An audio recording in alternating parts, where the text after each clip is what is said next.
ನೀವು ಹೇಳಿದ್ರಲ್ಲ ಸಿದ್ದರಾಮಯ್ಯ ನೂರು ಜನ ಬಂದರೂ ಏನಾಗಲ್ಲ ಅಂತ. ಈ ಥರ ಕುಮಾರಸ್ವಾಮಿ ಅಂತವರು 200 ಜನ ಬಂದರೂ ಸಿದ್ದರಾಮಯ್ಯ ಅವ್ರಿಗೆ ಏನೂ ಮಾಡೋಕ್ಕಾಗಲ್ಲ. ಅದೊಂಥರ ಟೈಗರ್ ಹುಲಿ ಇದ್ದಂಗೆ. ನಿನ್ನೆ ದಿನ ನಾವು ಯಾದಗಿರಿ ಗುಲ್ಬರ್ಗ ಮತ್ತು ಯಾದಗಿರಿ ವಫ್ ಅದಾಲತನ್ನು ಹಮ್ಮಿಕೊಂಡಿದ್ವಿ. ಅಲ್ಲಿ ಟೋಟಲ್ ಅರ್ಜಿಗಳು ಬಂದಿದ್ದು ಗುಲ್ಬರ್ಗಾದು 368 ಅರ್ಜಿಗಳು ಬಂದಿತ್ತು. ಅದರಲ್ಲಿ 100 ಎನ್ಕ್ರೋಚ್ಮೆಂಟ್ ಆಗಿದೆ ಹಾಗೂ ಖಾತಾ ಆಗಬೇಕು ಸರ್ವೆ ಆಗಬೇಕಂತ ಒಂದು 100 ಅರ್ಜಿಗಳು ಬಂದಿತ್ತು. 55 ಅರ್ಜಿಗಳು ನಾವು ಖಬ್ರಸ್ತಾನ್ಗೆ ಜಾಗ ಕೇಳಿದ್ದೀವಿ ಅಂತೇಳ್ಬಿಟ್ಟು ಆ ಅರ್ಜಿಗಳು ಬಂದಿತ್ತು. ಮಿಕ್ಕಿದ್ದು 200 ಅರ್ಜಿಗಳು ಅನುದಾನ ಮತ್ತು ಮುತ್ತೊಲೀಸು ಕಮಿಟಿ ಮಾಡಿಕೊಡ್ಬೇಕಂತ ಕೇಳ್ಕೊಂಡಿದ್ವಿ. ಅದೇ ಥರ ಯಾದಗಿರಿದು ಟೋಟಲ್ 82 ಅರ್ಜಿಗಳು ಬಂದಿತ್ತು. ಅದರಲ್ಲಿ 38 ಅರ್ಜಿಗಳು ಎನ್ಕ್ರೋಚ್ಮೆಂಟ್ ಖಾತಾ ಸರ್ವೆ ಆಗಬೇಕಂತ ಅರ್ಜಿಗಳು ಬಂದಿತ್ತು. 33 ಖಬ್ರಸ್ತಾನ್ದು ಅಂತ ಬಂದಿತ್ತು. 11 ಇದು ಬೇರೆದು ನಮ್ಮ ಕಮಿಟಿ ಮಾಡಿಕೊಡಿ ಆಮೇಲೆ ಅನುದಾನ ಬೇಕಂತ 11 ಅರ್ಜಿಗಳನ್ನು ಕೊಟ್ಟಿದ್ದು. ಆ ಹಿನ್ನೆಲೆಯಲ್ಲಿ ಇವತ್ತು ಸಂಬಂಧಪಟ್ಟ ಅಧಿಕಾರಿಗಳ ಜೊತೆ DC ಅವ್ರ ಮೀಟಿಂಗ್ ಇದ್ದೀವಿ. DC ತಹಸೀಲ್ದಾರ್ AC ಆಮೇಲೆ ಮುನ್ಸಿಪಾಲ್ಟಿ RDPR ಅವ್ರ ಸಂಬಂಧಪಟ್ಟ ಎಲ್ಲ ಅಧಿಕಾರಿಗಳದ್ದು ಇವತ್ತು ಮೀಟಿಂಗ್ ಇತ್ತು. ಭಾಳ ದಿನದಿಂದ ನಮ್ಮ ವಫ್ದು ಖಾತೆಗಳು ಪೆಂಡಿಂಗ್ ಇತ್ತು. ರೆವೆನ್ಯೂ ಡಿಪಾರ್ಟ್ಮೆಂಟಲ್ಲಿ ಟೋಟಲ್ 1768 ಖಾತೆಗಳು ಪೆಂಡಿಂಗ್ ಇತ್ತು. ಅದರಲ್ಲಿ 252 ಖಾತೆಗಳು ಮಾಡಿಕೊಟ್ಟಿದ್ರು. 516 ಖಾತೆಗಳು ಪೆಂಡಿಂಗ್ ಇತ್ತು. ಅದು 1 ತಿಂಗಳಲ್ಲಿ ಮಾಡಿಕೊಡ್ತೀನಿ ಅಂತ ಮೊನ್ನೆ DC ಅವರು ರೆವೆನ್ಯೂ ಡಿಪಾರ್ಟ್ಮೆಂಟ್ ಅವರು 1 ತಿಂಗಳಲ್ಲಿ ನಾವು ಮಾಡಿಕೊಡ್ತೀವಿ ಅಂತ ಹೇಳಿದ್ದಾರೆ. ಅದೇ ಥರ ಯಾದಗಿರಿದು ಟೋಟಲ್ 494 ಖಾತೆಗಳು ಆಗಬೇಕಾಗಿತ್ತು. ಅದರಲ್ಲಿ 337 ಖಾತೆ ಆಗಿತ್ತು. 157 ಖಾತೆ ಪೆಂಡಿಂಗ್ ಇತ್ತು. DC ಮೇಡಮು ಮತ್ತು ಸಂಬಂಧಪಟ್ಟ ತಹಸೀಲ್ದಾರ್ಗಳು ನಾವು 1 ತಿಂಗಳು ಟೈಮ್ ಕೊಡಿ ಸರ್ ಮಾಡಿಕೊಡ್ತೀವಿ ಅಂತ ಹೇಳಿದ್ದಾರೆ.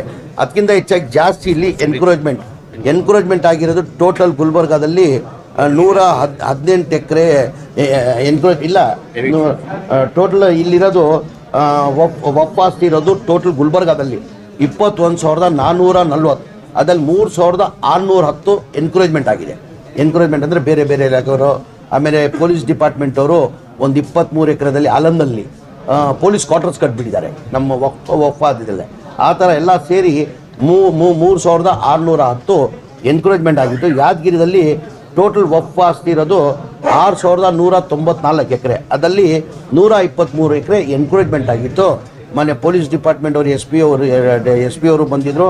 DC ಮೇಡಮು ಇಲ್ಲ ಸರ್ ನಮ್ಗೆ 1 ತಿಂಗಳು ಟೈಮ್ ಕೊಡಿ, 1 ತಿಂಗಳಲ್ಲಿ ಆದಷ್ಟು ನಾವು ಎನ್ಕ್ರೋಚ್ಮೆಂಟ್ ತಕ್ಕೊಡ್ತೀವಿ ಅಂತ ಹೇಳಿದ್ದಾರೆ.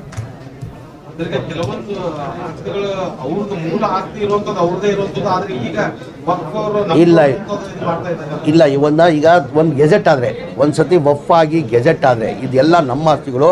ಟೋಟಲ್ ವಫ್ ಆಸ್ತಿ ಇರೋದು ಇಡೀ ರಾಜ್ಯದಲ್ಲಿ 1,11,000 ಎಕರೆ ಟೋಟಲ್ ವಫ್ ಆಸ್ತಿ ಇರೋದು. ಎಷ್ಟು? 1,11,000 ವಫ್ ಆಸ್ತಿ ಇರೋದು. ಭಾಳ ಜನರಲ್ಲಿ ಕನ್ಫ್ಯೂಷನ್ ಇದೆ. ಈ ವಫ್ ಅಂದರೆ ಸರ್ಕಾರಿ ಜಾಗ ಅಂತ. ಈ ಸರ್ಕಾರಿ ಇಲ್ಲ, ದಾನಿಗಳು ದಾನ ಮಾಡಿರೋದು. 1 ಇಂಚು ನಾವು ವಫ್ ಬೋರ್ಡಲ್ಲಿ 1 ಇಂಚು ಸರ್ಕಾರಿ ಜಾಗ ನಮ್ದಿಲ್ಲ. 1 ಇಂಚು ಜಾಗ ನಾವು ತಗೊಂಡಿಲ್ಲ. ಉಲ್ಟಾ ಸರ್ಕಾರ ನಮ್ಮದು ಅಕ್ವೈರ್ ಮಾಡ್ಕೊಂಡಿದೆ. ಭಾಳ ಕಡೆ ಭಾಳ ಡಿಸ್ಟಿಕಲ್ಲಿ ನಮ್ಮ ವಫ್ ಜಾಗದಲ್ಲಿ ಸರ್ಕಾರ. ಈಗ ಉದಾಹರಣೆ ಕೊಟ್ಟೆ ನಾನು ಗುಲ್ಬರ್ಗಾದಲ್ಲಿ ಪೊಲೀಸ್ ಕ್ವಾರ್ಟರ್ಸ್ ಕೊಟ್ಟಿದ್ದಾರೆ. 23 ಎಕರೆ ನಮ್ಮದು. ಇನ್ನೊಂದು ರೈಲ್ವೇದವರು ನಮ್ಮ ಜಾಗದಲ್ಲೇ ನಮ್ಮ ಪರಿಹಾರನೂ ಕೊಟ್ಟಿಲ್ಲ, ನಮ್ಮ ಬೇರೆ ಆಲ್ಟರ್ನೇಟ್ ಸೈಡು ಕೊಟ್ಟಿಲ್ಲ. ಆ ಥರ ರೈಲ್ವೇದವರು ಡಿಪಾರ್ಟ್ಮೆಂಟ್ ಬರೀ ನಾವು ಸರ್ಕಾರದಿಂದ ಯಾವಾಗ ತೊಗೊತೀವಿ? ಮಶಾನಕ್ಕೆ ತೊಗೊತೀವಿ ನಾವು. ವಫ್ಗೆ 1 ಇಂಚು ತೊಗೊಳ್ಳಲ್ಲ. ಆ ಥರ 1,11,000ದಲ್ಲಿ ನಮ್ಮ ಕೈಯಲ್ಲಿರೋದು. ನಾವೇನಕ್ಕೆ ವಫ್ ಅದಾಲತ್ ಮಾಡ್ತಾ ಇರೋದು? ವಫ್ ಅದಾಲತ್ ಏನಕ್ಕೆ ಮಾಡ್ತಾ ಇರೋದು ಅಂದರೆ ಭಾಳಷ್ಟು ಸಮಸ್ಯೆಗಳು ಇದೆ ವಫಲ್ಲಿ ಅಂತ. ದಾನಿಗಳು ಏನಕ್ಕೆ ದಾನ ಮಾಡಿರೋದು? ದಾನಿಗಳು ದಾನ ಮಾಡಿ ಆ ಸಮಾಜಕ್ಕೆ ಒಳ್ಳೇದಾಗಲಿ ಅಂತ ಅವ್ರ ಕಡೆಯವರು ನೆಂಟರು ರಿಲೇಷನ್ ಇರ್ತಾರೆ. ಅದು ಬಿಟ್ಟು ವಫ್ ಏನಕ್ಕೆ ಮಾಡಿದ್ದಾರೆ ಅಂದರೆ ಸಮಾಜಕ್ಕೆ ಒಳ್ಳೇದಾಗಲಿ ಅಂತ ಪಾಪ ಅವ್ರು ದಾನ ಮಾಡಿರೋದು. ಇಲ್ಲಿ ನೋಡಿದ್ರೆ ಟೋಟಲ್ 1,11,000ದಲ್ಲಿ ಬರೇ ನಮ್ಮ ಕೈಯಲ್ಲಿ ವಫ್ ಕೈಯಲ್ಲಿರೋದು 23,640 ಎಕರೆನೇ ನಮ್ಮ ಕೈಯಲ್ಲಿರೋದು. ಮಿಕ್ಕಿದ 84,000 ಎಕರೆ ಎನ್ಕ್ರೋಚ್ಮೆಂಟ್ ಆಗಿದೆ. ಯಾರೋ ಪ್ರೈವೇಟರ್ ಎನ್ಕ್ರೋಚ್ ಮಾಡಿದ್ದಾರೆ, ಸರ್ಕಾರದ ಎನ್ಕ್ರೋಚ್ಮೆಂಟ್ ಇದೆ. ಆ ಹಿನ್ನೆಲೆಯಲ್ಲೇ ನಾವೇನು ಮಾಡ್ತಾಯಿದ್ವಿ, ಎಲ್ಲ ಕಡೆ ವಫ್ ಅದಾಲತ್ ಮಾಡಿ ಇದು ಬಗ್ಗೆ ಸಮಸ್ಯೆನ ಬಗೆಹರಿಸೋಕ್ಕೆ ನಾವು ಪ್ರಯತ್ನ ಮಾಡ್ತಾಯಿದ್ವಿ. ಇದು 8ನೇದು ಇದು ವಫ್ ಅದಾಲತ್. ನಾವು ಮೊದಲೇ ವಫ್ ಅದಾಲತ್ ಬೆಳಗಾಮಲ್ಲಿ ಮಾಡಿದ್ವಿ. 2ನೇ ಅದಾಲತ್ ನಾವು ಬೀದರಲ್ಲಿ ಮಾಡಿದ್ವಿ. ಅದಾದಮೇಲೆ ನಾವು ಹುಬ್ಳಿ, ಧಾರವಾಡ, ಕಾರವಾರದ್ದು ಮಾಡಿದ್ವಿ. ಆಮೇಲೆ ಹಾವೇರಿ, ಗದಗ, ಆಮೇಲೆ ಗುಲ್ಬರ್ಗ, ಯಾದಗಿರಿ 9ನೇ ವಫ್ ಅದಾಲತ್ ಮಾಡ್ತಾಯಿದ್ವಿ. ಪ್ರತಿ ತಿಂಗಳಲ್ಲಿ ಒಂದು 3 ಡಿಸ್ಟಿಕಲ್ಲಿ ವಫ್ ಅದಾಲತ್ ಮಾಡಿಬಿಟ್ಟು ನಮ್ಮ ಸಮಸ್ಯೆಗಳು ಬಗೆಹರಿಸೋಕ್ಕೆ ನಾನು ಪ್ರಯತ್ನ ಮಾಡ್ತಾಯಿದ್ದೆ. ಭಾಳಷ್ಟು ಕೋರ್ಟ್ಗಳು ಇದೆ. ಈಗ ಕೋರ್ಟ್ಗಳು ಇದ್ದರೆ ಏನು ಸಮಸ್ಯೆ ಆಗೋಲ್ಲ. ನ್ಯಾಯಾಲಯದಲ್ಲಿ ನಮ್ಗೆ ವಿಶ್ವಾಸ ಇದೆ. ನ್ಯಾಯಾಲಯದಲ್ಲಿ ನಾವು ಫೈಟ್ ಮಾಡ್ತಾಯಿದ್ದೀವಿ. ನ್ಯಾಯಾಲಯದಲ್ಲಿ ನಾವು ಫೈಟ್ ಮಾಡಿ ತೊಗೊತೀವಿ ನಾವು. ಕೋರ್ಟ್ ಅಡಿಯಲ್ಲಿ ಬರುತ್ತಾ ಅಥವಾ ನಿಮ್ಮ ಇದೆ, ಭಾಳಷ್ಟಿದೆ.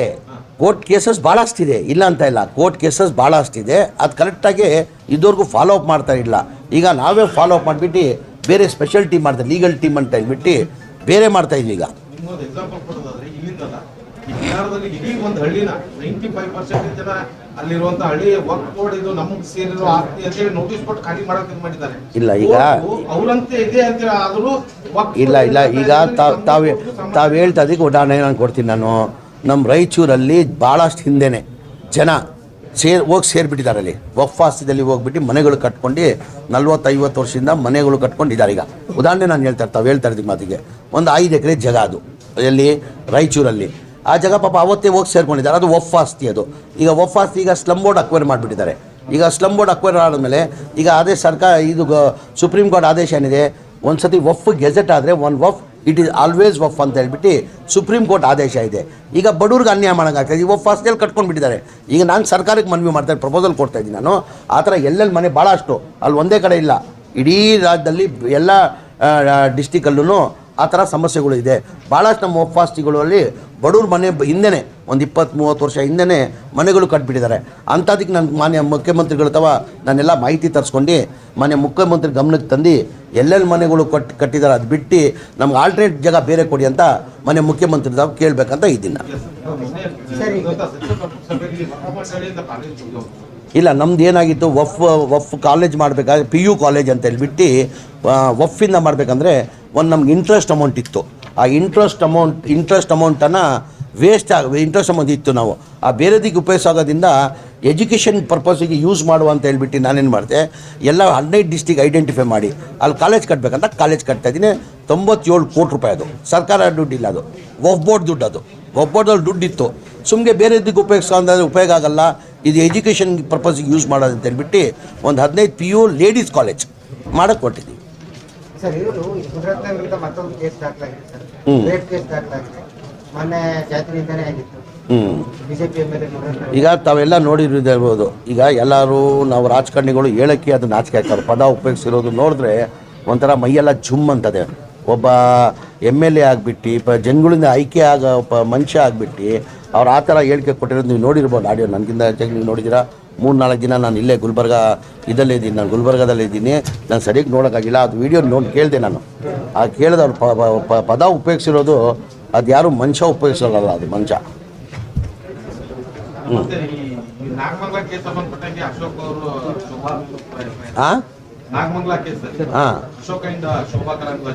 ಅಶೋಕ ಬಿಡ್ರಿ ಯಾರ ಮೇಲೆ ಯಾರು ಮಾಡಿದ್ದಾರೆ ನನ್ಗೆ ಗೊತ್ತಿಲ್ಲ. ಇದು ಮಾಹಿತಿ ನಂತವ ಇರಲಿಲ್ಲ. ಮಾಹಿತಿ ಈಗ ಯಾರನ್ನ ಇಲ್ಲಿ ಬೆಂಕಿ ಹಚ್ಚೋದು ಕೆಲಸ ಮಾಡಬಾರ್ದು, ಬೆಂಕಿ ಆರ್ಸೋದು ಕೆಲಸ ಮಾಡಬೇಕು. ಈಗ ನೋಡಿರ್ಬೋದು ನಾಗಮಂಗಲ ಗಲಾಟೆಯಲ್ಲಿ ಒಂದು ದೊಡ್ಡ ಇಶ್ಯೂ ಮಾಡಿದೆ. ಆವತ್ತು ಹೇಳಿದೆ ನಾನು ಈಗ ರಾಜಕಾರಣಿಗಳು ಹೇಳಿಕೆಯಿಂದಾನೇ ಇದೆಲ್ಲ ಗಲಭೆಗಳು ಆಗೋದು ಅಂತ ಹೇಳ್ಬಿಟ್ಟು.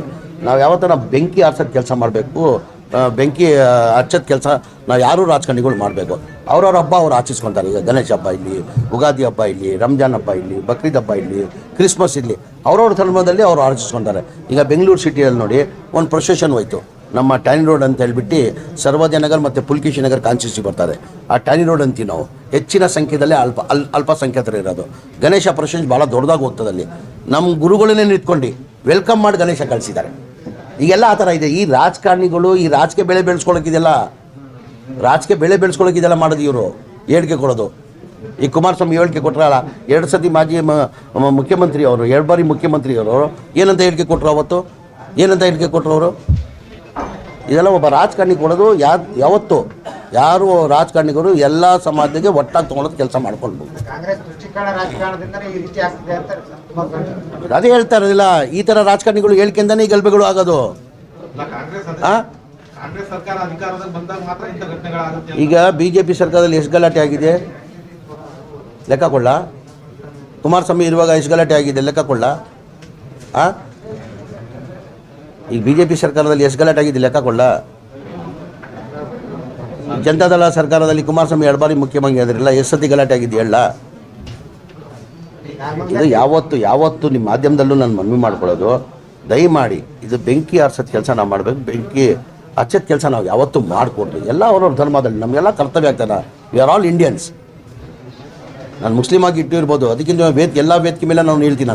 ನಾನು ಮುಸ್ಲಿಮ್ ಆಗಿರ್ಬೋದು, ಅದಕ್ಕಿಂತ ಮುಂಚೆ ನಾನು ಒಬ್ಬ ಹಿಂದೂಸ್ತಾನಿ ಕನ್ನಡಿಗ, ಆಮೇಲೆ ಮುಸ್ಲಿಮ್ ಅಂತೀನಿ ನಾನು. ಆಮೇಲೆ ರಾಜಕಾರಣಿಗಳು ರಾಜಕೀಯಕ್ಕೆ ಬಂದಾದಮೇಲೆ ಜಾತಿ ಅಂತ ಬಿಟ್ಬಿಡ್ಬೇಕು. ಜಾತಿ ಮಾಡೋರು ಮನೇಲಿ ಹೋಗಿ ಕೂತ್ಕೊಂಡು ಜಾತಿ ಮಾಡ್ಕೊಳ್ಬೇಕು. ಏನಕ್ಕಂದರೆ ರಾಜಕಾರಣಿಗಳಿಗೆ ಎಲ್ಲ ಸಮಾಜದವ್ರು ನಂಬಿರ್ತಾರೆ. ಈಗ ನಂತ ಬಂದು ಅರ್ಜಿಗಳು ಕೊಡ್ತಾರೆ, ಅವನು ನಾನು ನೋಡೋಕ್ಕಾಗ್ತದ? ಇನ್ನು ಹಿಂದೂ, ಇನ್ನು ಮುಸಲ್ಮಾನು, ಇನ್ನು ಕ್ರಿಶ್ಚನ್ ಅಂತ ನೋಡೋಕ್ಕಾಗ್ತದ? ಎಲ್ಲ ನಮ್ಮವರು. ಈಗ ಬಂದರು ಭಾಳ ಜನ ಅರ್ಜಿ ಕೊಟ್ಟರು, ಅವ್ರ ಸಮಸ್ಯೆಗಳು ಹೇಳಿದ್ರು. ನನ್ನ ಇಲಾಖೆಗೆ ಸಂಬಂಧಪಟ್ಟಂಗಿಲ್ಲ, ಬೇರೆ ಅವ್ರಿಗೇನೋ ಒಂದು ನಿರೀಕ್ಷೆ, ಜಮೀರ್ ಅವ್ರ ತಾವು ಹೋದ್ರೆ ಏನೋ ಒಂದು ಕೆಲಸ ಆಗ್ತದೆ ಅಂತ ಹೇಳ್ಬಿಟ್ಟು ಮುನ್ಸಿಪಾಲ್ಟಿದು ಯಾವುದೋ ಮನೆಗಳು ಸಮಸ್ಯೆ ನನ್ನ ತಾವು ಬಂದು ಹೇಳ್ಕೊಂಡ್ರು. ಆ ಥರ ರಾಜಕಾರಣಿಗಳಿಗೆ ಜನ ನಂಬ್ತಾರೆ. ರಾಜಕೀಯಕ್ಕೆ ಬಂದಾದಮೇಲೆ ಯಾವ ಕಾರಣಕ್ಕೂ ಜಾತಿ ಮಾಡಿಕೊಡ್ದು. ಎಲ್ಲ ಸಮಾಜ ಜೊತೆ ತೊಗೊಂಡೋಗೋದು ಕೆಲಸನ ಮಾಡಬೇಕು. ಅವ್ರಿಗೇನಾಗಿದೆ BJPಯಲ್ಲಿ ನೋಡಿ, ನೀವು ಇತಿಹಾಸ ತೆಗೀರಿ. BJP ಯಾವತ್ತನ ಚುನಾವಣೆಯಲ್ಲಿ BJPಯವರು ಯಾವತ್ತನ ಅವ್ರ ಸಾಧನೆ ಕೇಳಿಬಿಟ್ಟು ಒಟ್ಟು ಕೇಳಿದಾರ? ಸಾಧನೆ ತೋರಿಸಿ. ನಾವು ಕಾಂಗ್ರೆಸ್ ಪಕ್ಷದ ಇತಿಹಾಸ ತೆಗೀರಿ ನೀವು. ಯಾವಾಗ ಚುನಾವಣೆ ಬರ್ತದೆ, ನಾವು ಜನಗಳ ಮಧ್ಯೆ ಹೋದರೆ ನಮ್ಮ ಸಾಧನೆನ ಹೇಳ್ತೀವಿ. ನಾವು ಇಂಥದ್ದು ಮಾಡಿದ್ದೀವಿ, ಮುಂದೆ ನಮ್ಮ ಸರ್ಕಾರ ಬಂದರೆ ಹಿಂಗೆ ಮಾಡ್ತೀವಿ ಅಂತ ನಮ್ಮ ಸಾಧನೆ ತೋರ್ತೀವಿ. BJPಯವರು ಯಾವತ್ತನ ಸಾಧನೆ ಹೇಳಿದಾರ? ಹಿಂದೂ ಮುಸಲ್ಮಾನ್. ಯಾವ ಹಿಂದೂನೂ ಬೇಕಾಗಿಲ್ಲ, ಯಾವ ಮುಸಲ್ಮಾನೂ ಬೇಕಾಗಿಲ್ಲ. ಅವ್ರು ಬೇಕಾಗಿರೋದು ಕುರ್ಚಿ. ಯಾವ ಹಿಂದೂನೂ ಬೇಕಾಗಿಲ್ಲ, ಅವ್ರು ಯಾವ ಮುಸಲ್ಮಾನೂ ಬೇಕಾಗಿಲ್ಲ. ಸಾಧನೆ ತೋರಿಸಿ, ಏನು ಮಾಡಿದ್ವಿ ಅಂತ ಸಾಧನೆ ತೋರಿಸು. ಮತ ಕೇಳಿ ನೀವು. ಈ ಜನಗಳಿಗೆ ಅವ್ರು ಮಾಡ್ತಾ ಇರೋದು ಬರೋ ಪೊಲಿಟಿಕಲ್ ಲಾಭಕ್ಕೋಸ್ಕರ ಅವರು. ಏನಕ್ಕೆ ಕಾಟಾಚಾರಕ್ಕೆ ಕೊಟ್ಟಿದ್ದಾರೆ? ಎಷ್ಟು ಕೋಟಿ ಕೊಟ್ಟಿದ್ದೀವಿ ನಾವು ಅನುದಾನ? ಈಗ ಕಲ್ಯಾಣ ಕರ್ನಾಟಕಕ್ಕೆ 11 ಕೋಟಿ, ಎಷ್ಟು ಕೋಟಿ ಕೊಟ್ಟಿರೋದು? ಟೋಟಲ್ 11,000 ಕೋಟಿ. 11,000 ಕೋಟಿ ಕೊಟ್ಟಿರೋದು ಕಲ್ಯಾಣ ಕರ್ನಾಟಕಕ್ಕೆ. ಬೇರೆ ಸರ್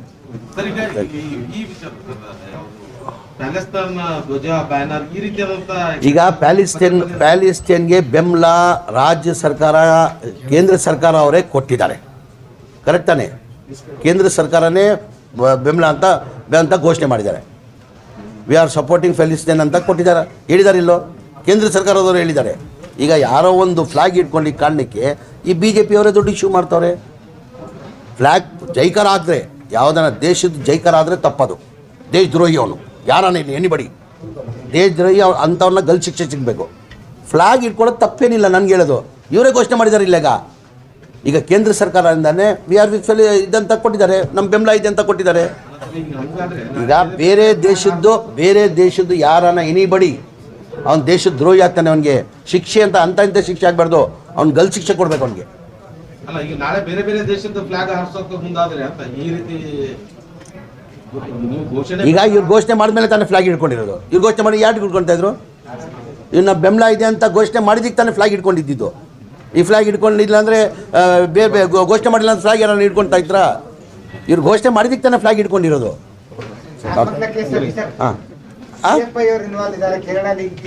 ಈಗ ನೋಡ್ರಿ, BJPಯವ್ರಿಗೆ ಒಂದು ನಿಮಿಷ ಬರ್ರಿ, ಹತ್ತಗಡೆ ನಡೀರಿ, ಬರ್ರಿ ಇಲ್ಲಿ.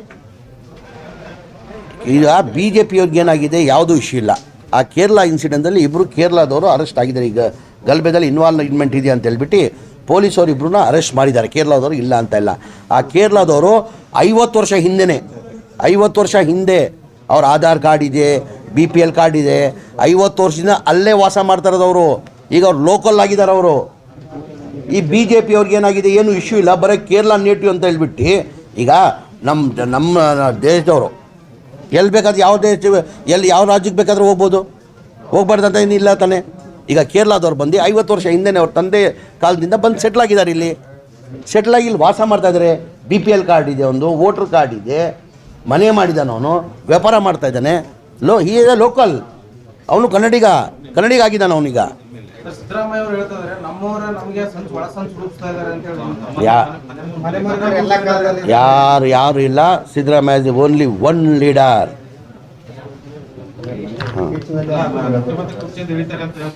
ಯಾರು ಹಿಡಿತಾರೆ?